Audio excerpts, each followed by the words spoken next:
we attach as preamble to our Constitution the Pancasila. Halo teman-teman semuanya, Assalamualaikum warahmatullahi wabarakatuh. Di video kali ini saya akan membahas proses lahirnya Pancasila, khususnya salah satu peristiwa penting yaitu Piagam Jakarta. Peristiwa ini adalah langkah awal terbentuknya dasar negara Indonesia yang kita kenal saat ini adalah Pancasila. Jadi pada masa itu Indonesia belum merdeka dan Jepang membentuk badan usaha bernama BUPK, singkatan dari Badan Penyelidik Usaha-Usaha Persiapan Kemerdekaan Indonesia. Tugas dari badan ini adalah mempersiapkan segala hal tentang kemerdekaan Indonesia, terutama merumuskan dasar negara. Dari hasil sidang BUPK dibentuklah Panitia 9 pada tanggal 22 Juni 1945. Panitia ini beranggotakan 9 tokoh penting bangsa Indonesia dari golongan nasionalis dan golongan Islam. Mereka adalah Insinyur Soekarno sebagai ketua dan Dr. Andes Muhammad Hatta sebagai wakil ketua, dan yang ketiga ada Kiai Haji Abdul Kahar Muzakir, dan yang keempat ada Ahmad Subarjo, dan yang kelima ada Adi Kusno Jokro Sujoso, dan yang keenam ada Muhammad Yamin, dan yang ketujuh ada A.A. Maramis, dan yang kedelapan ada Kiai Haji Agus Salim, dan yang kesembilan ada Kiai Haji Abdul Wahid Hashim.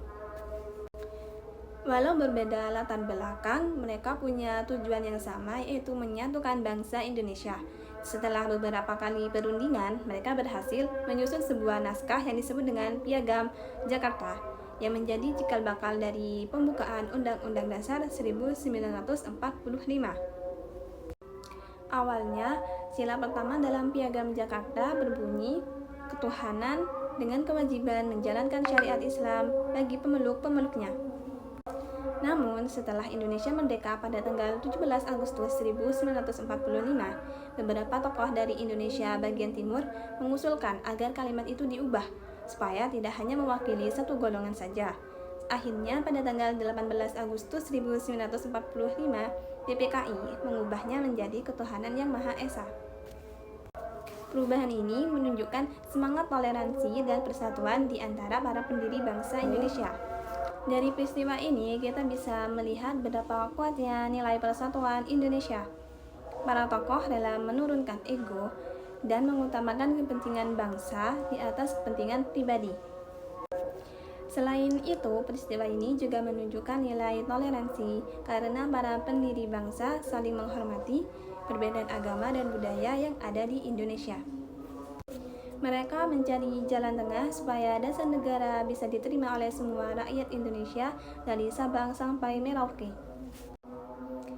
Nah, pelajaran yang bisa kita ambil bahwa persatuan dari toleransi itu sangat penting. Sebagai generasi muda, kita harus meneladani semangat para pendiri bangsa. Caranya bisa dengan hal sederhana seperti menghargai perbedaan pendapat, agama dan budaya teman-teman kita. Yang kedua, tidak mudah terprovokasi oleh berita atau isu yang bisa memecah belah bangsa Indonesia. Yang ketiga, dan selalu menyelesaikan masalah dengan musyawarah dan dialog, bukan dengan emosi.